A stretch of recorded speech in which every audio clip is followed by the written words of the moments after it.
Mabuhay mga kaibigan, ako si #walkwithlan at maligayang pagdating sa ating ilang mga minuto na paglalakbay sa puso ng Maynila.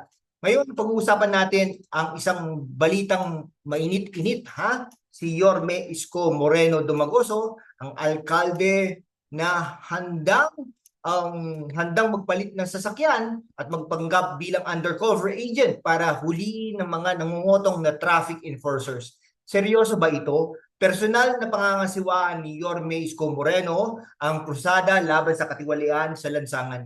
Pero teka mga kaibigan, bakit kailangan gawin ito ng alkalde mismo? Anong mali sa sistema at bakit parang pelikula ang datingan ng labanang ito? Kaya't i-like na ang video, i-hit ang subscribe button at i-ring ang notification bell. Huwag kalimutang magpadala ng supers para suportahan ang ating content. Kailangan natin yan para ipagpatuloy ang mga ganitong kwento. At sa dulo, magbibigay ako ng challenge para sa inyong mga komento. Pero una, sumisid tayo sa kwento ni Yorme Isko Moreno at ang kanyang one-strike policy. Kung kilala nyo si Yorme Isko, alam nyo na siya ang tipo ng leader na hindi natatakot lumusong sa putik o sa kasong ito sa madilim na sulok ng Rojas Boulevard. Nung unang panahon ng kanyang pamumuno, madalas siyang mag-ikot ng alas 3 na madaling araw, nagpapalit ng sasakyan para hulihin ang mga kotongerong traffic enforcers. Isipin nyo, parang si James Bond, pero sa halip ng martini, may hawak na flashlight at determinasyon.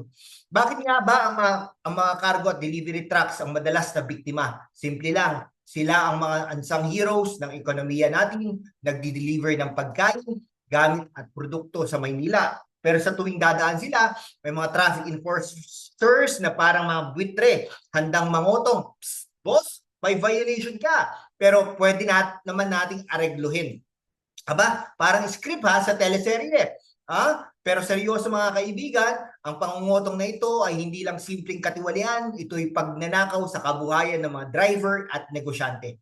Kung ako ang driver, baka sabihin ko, boss, wala akong pambayad, pero pwede bang 1 kilong bigas na lang ang ibigay ko? Pero teka, hindi rin sapat ang mga ganid na yan, talagang ngayon balik tayo sa plano ni Yorme, ang one strike policy. Ano nga ba ito? Sa madaling salita, kapag nahuli ka kang nangungutong, sibak agad. Hindi lang ikaw nawawalan ng trabaho, may kaso ka pang susunod. Ouch! Parang suntok ni Pacquiao yan One hit, knockout. Pero teka, bakit kailangan one strike? Hindi ba pwedeng warning muna?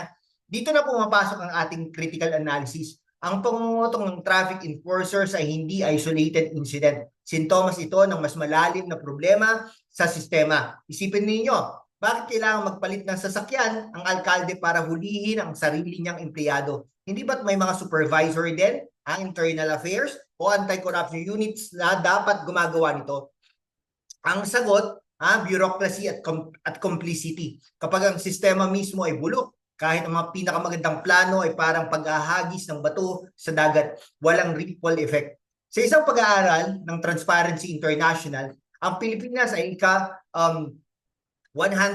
sa 180 na bansa sa Corruption Perceptions Index noong 2024. Hindi nakakagulat pero nakakagalit. Ang katiwalaan sa lansangan tulad ng pangungutong ay hindi lang tungkol sa pera. Tungkol ito sa pagwasak ng tiwala ng publiko sa pamahalaan. Kaya't ang one-strike policy ni Isko ay hindi lang parusa, ito'y senyales na seryoso siya sa pagbabago. Hayaan niyong magkwento ako ng isang typical na senaryo. Si Mang Tony, isang driver ng delivery truck, alas 2 na madaling araw, naghahatid ng isda mula Navotas papuntang Divisoria. Pagdating sa Rojas Boulevard, biglang may sumitsit na traffic enforcers. Boss, labag sa ordinansa ang oras mo. Si Mang Tony pagod na, alam ng fake ang violation pero wala siyang choice. Magkano ba boss? Tanong niya. 500 pesos lang. Tapos pwede ka nang umalis. At just like that, nawala ang kita ni Mang Tony sa isang araw. Ngayon, isipin natin si Yorme Isko, naka-disguise, nakaupo sa isang van, nakamasid, nakita niya si Enforcer Kotong at boom, nahuli sa akto. Sa totoong buhay, ginawa na to ni Isko dati at ngayon, balak niyang ulitin. Pero teka mga kaibigan, hindi ba't parang superhero movie ang dating? Yorme Isko, The Kotong Slayer. Pero seryoso, ang kwentong ito ay nagpapakita ng kanyang hands-on approach. Hindi siya tipo nakaupo lang sa aircon na opisina, lumulusong siya sa action. Kung ako si Yorme, baka magsuot pa ako ng maskara ala Zorro para mas dramatic ang paghuli. Ako si Yorme at ang kotong ay bawal sa bayan ko. Okay, isa sa mga hinanga ko kay Yorme ayos ko ay ang kanyang open governance approach. Sabi niya, bukas ang City Hall para sa lahat, maliit man o malaking negosyante, ordinaryong tao man o driver. Pero ano nga ba ang open governance? Sa madaling salita, ito'y tungkol sa transparency at accessibility. Kung may kotong, direktahan mo siyang isusumbong at protektado ang pagkakakilanlan mo. Pero heto ang tanong, gaano ka-epektibo ang ganitong sistema? Sa isang banda, maganda na may leader na handang makinig. Pero sa kabilang banda, paano kung masyadong umaasa ang publiko sa personal na intervensyon ng alkalde? Hindi ba dapat may institutional na solusyon like a dedicated anti-corruption hotline o task force na hindi nangangailangan ng superhero na alkalde?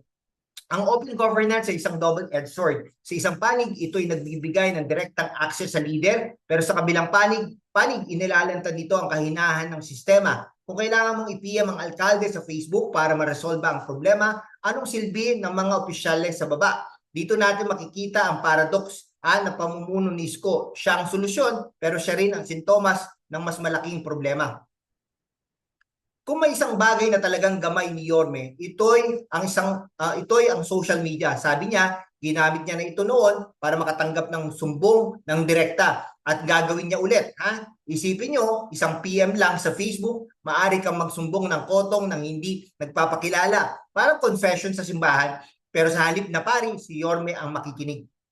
Pero seryoso, ang paggamit ng social media ay game changer. Sa panahon ngayon, ang kapangyarihan ng publiko ay nasa kanilang mga daliri. Literal, pero may catch. Paano natin masisigurong hindi maaabuso ang sistemang ito? Halimbawa, paano kung may magmalisyosong sumbong para lang makaganti? O paano kung hindi kayang i-handle ni Yorme ang dami ng messages?